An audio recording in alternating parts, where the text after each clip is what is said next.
Good afternoon, students. Today we are going to start our new lesson, that is India's foreign policy. In this, we are going to learn about the non alignment policy. Why India maintained a neutrality between the both the powers, high powers, which were going on during the World War II time. Those were Russia, that is Soviet Russia, and the capitalists, that was the Americans. Now, the Indian foreign policy in the early years was independence was neutral, and which was India wanted to maintain with a safe distance. India wanted to maintain independence from and neutrality between the nations with a safe distance from two power blocs, the Western and the Soviet bloc. The two camps led by the United States and the Soviet Russia, which wanted to extend their influence all over the world. India followed a policy not to be influenced or not to influence any of the superpower blocs. Thus, the non alignment movement was largely a product of India's efforts. Thus, India's effort was to organize a collective answer to the bloc politics of the great powers and also to develop friendly relations among the countries who are trying to free themselves from the colonial dominations. Similarly, in 1950s, where the Cold War era was going on, the NATO had already been set up and military alliances were formed in Asia. In this situation, India proclaimed a policy of Panchashil. What was the Panchashil? The aim was that India and China now proclaimed the five principles of peaceful coexistence. Both India and China was maintaining the non-alignment policy. They followed it during that time, known as the Panchashil. The mutual respect for one another, non-aggression, non-interference in any other's internal affairs, equality and mutual benefit, and peaceful coexistence was certain rules of Panchashil which was followed.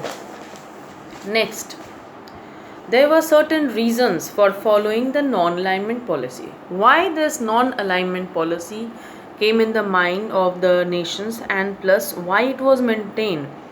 What was the main purpose of maintaining the non-alignment policy?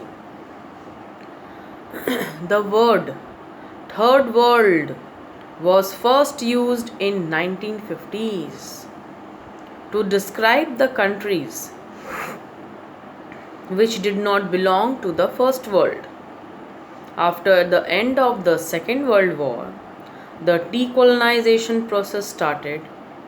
As a result, the powerful Europeans countries started to withdraw their forces from their colonies. Of course, not always willingly. During 1950s and 1960s, the European empires started to break up and a number of independent states emerged in Asia, Africa, and the Middle East. Similarly, these countries did not want to get involved in the struggle of Cold War. These countries were opposed to both America and Soviet Russia. Thus, they followed a policy of non-alignment. The term non-alignment means that some countries wanted to keep himself away from the politics of the bloc, and those countries were not going to support the action of any of the superpowers. These countries would judge the action from the point of natural justice. That means the countries which were following the non-alignment policy wanted to keep themselves away from any of the politics going on in the world. They did not want to support any of the country in any war or any type of internal external politics. Actually, these countries formed a group of like-minded states. They wanted to be neutral. They did not want to create any of the anxiety among the nations. Thus, the non-alignment movement started with the countries of third world, the countries who wanted to be neutral.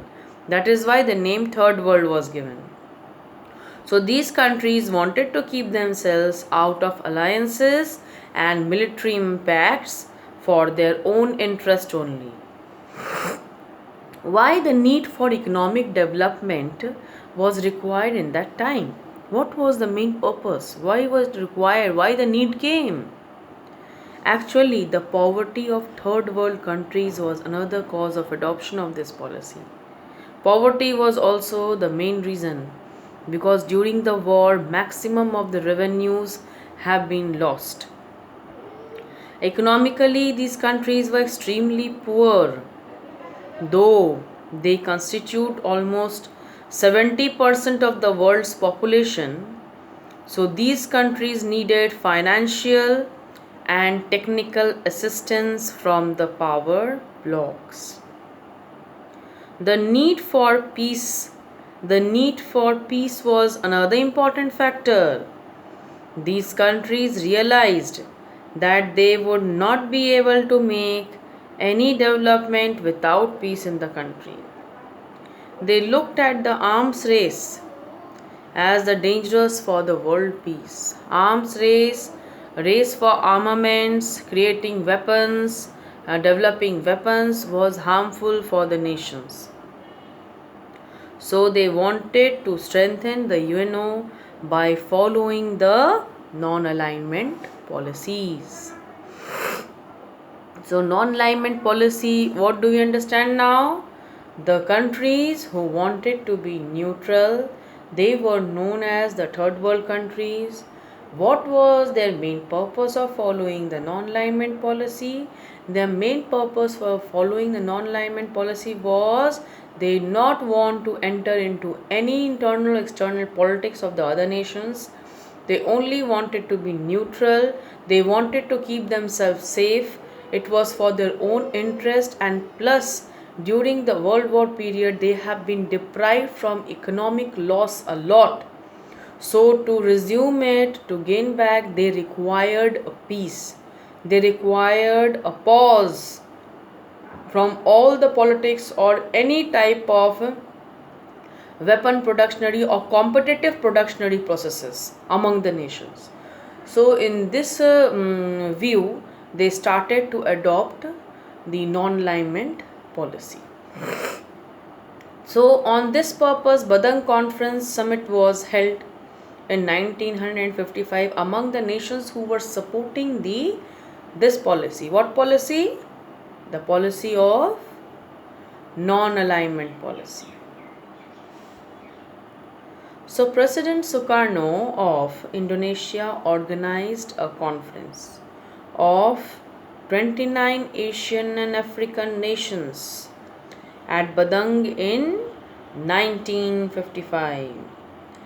The 5 principles of Panchashil were given a practical shape.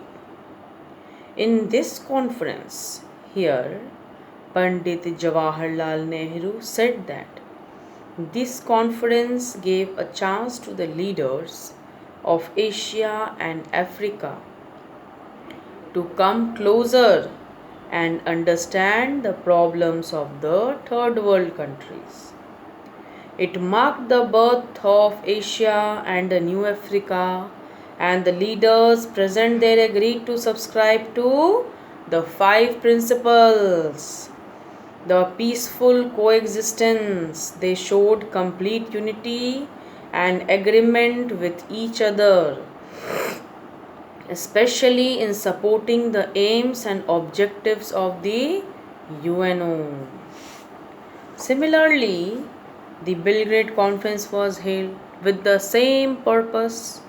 the non-alignment nation countries like Afghanistan, Algeria, Burma, Cambodia, and others who joined in this nation, their main aim and targets was to attend on the view of Jawaharlal Nehru, President Tito of Yugoslavia, and President Nasser of Egypt.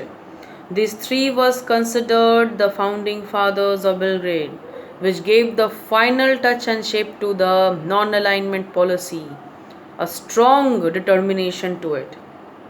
So, this non-alignment policy was clearly pronounced at the first summit at Belgrade, and some of the objectives of this policy was very well specified in this conference to the nations, the joining nations. Abolition of imperialism, imperialistic attitude, competitive attitude among the nation, fight for arms, fight for race should be avoided. Through imperialism, the superpowers always exercise their control and domination over other countries. So, non-alignment movement clearly believed that the principle of self-determination, natural equality, and freedom of all nations were very well required. Maintenance of internal peace was required, which was the very basis of the formation of NAM.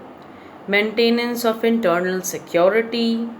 Naturally, NAM felt that the course which adopted by them was the correct way to solve the rivalry of different states.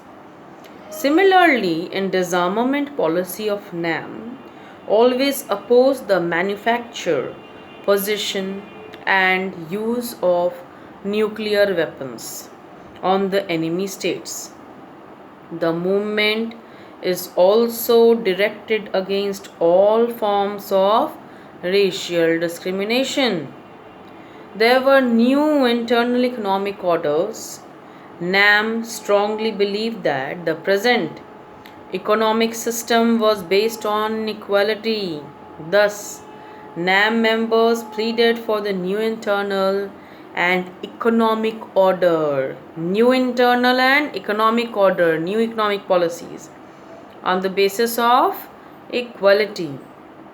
Enforcement of human rights. One of the major objectives of NAM movement was enforcement of human rights. People should get their equal benefit, their economical benefit, their virtual right which was required at that point of time which they were lagging behind. Hence, the fight for gaining human right was the main purpose of this conference, to make people understand, realize that what is the need, the right time, the requirement of the present situation. Not for the race for armaments, but filling the stomachs of those starving people, millions and millions of starving peoples who were dying for hunger, because of hunger. So, to control the situation, to control the disturbed environment which had been created after the war. So these countries joined hands together to solve the economic problem and other peaceful problems which were hampering coming on the way of peace, was the main target of this conference and the main target of the non-alignment policy. The enforcement of human rights was among the main point discussed in the Belgrade conference and adopted, very well adopted by the joining members. So, in this Belgrade conference, the Cold War and NAM played a very important role. The word non-alignment was coined and used by whom? By Jawaharlal Nehru. He believed that Indian freedom struggle was a part of worldwide struggle. Like India, there were various other nations also who were struggling for freedom till now. Very soon, Nehru's role was seen in the Korean crisis in 1950 when he condemned North Korean aggression. He condemned, he did not support it. On South Korea, how North Korea was condemning aggressive measures on South Korea. He strictly condemned it. So, when Anglo-French combination took place, again action against the Egypt on Suez Canal issue in 1956, India squarely condemned this action, prohibited it. Russian intervention in Hungary was also condemned by India. India became a positive force in the world politics now. After Nehru's death, Indian government followed the same policy. Thus, the 7th summit was held in New Delhi in 1983, where resolutions were passed demanding the withdrawal of foreign troops. And now, Afghanistan, the summit was supported, and freedom struggle for the people of Namibia, South Africa, Palestine demanded banning of the test of nuclear weapons. This was the main point. The testing of the nuclear weapons should be prohibited because it damages the land of the other nations also. Hence, this conference resulted in India to uphold with the policies of Nehru's views, the points which oppress the people all over the world, and also put the world into the light of the present requirements and needs, not for the aggressive policies, but for the peaceful measures which could be adapted for the future development of the nations. If the economy of present situation was for the production of weaponaries, then how it will be used for the development of the common people to fulfill their needs and requirements. So this was the need and requirement of the present situation which the people required. Not only India, but like India, there were other nations also who wanted peaceful measures to be taken. They were now not ready for any type of aggressive measures of war, a type of war situation. They were not ready to face it. Hence, the main target was to follow the neutral policy. Neutral policy, non-alignment policy. The policies adopting countries known as the third world countries. These countries who adopted the neutral policy or the non-alignment policy. So till now we are studying the non-alignment policy, the idea which was first implanted by Jawaharlal Nehru from India to be neutral with all the nations. Thank you. In the next class, we'll come up with the revisions of certain topics, okay, from the lesson.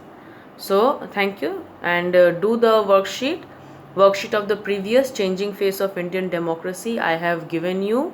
The answers of the previous worksheet are also given, and some few questions to solve from the changing face of Indian democracy has been given. Today's in study material, I will give you the India's foreign policy. Study material will related to the new lesson, that is India's foreign policy, and worksheet is related to changing face of Indian democracy. Previous chapter worksheet I am ending today. So do it. Few questions I have given today. You solve it, and some answers also given. Copy the answers in your copy. Maintain your classwork copy very nicely. Don't skip any answers. What I am giving, copy it, maintain the answers. Okay, thank you.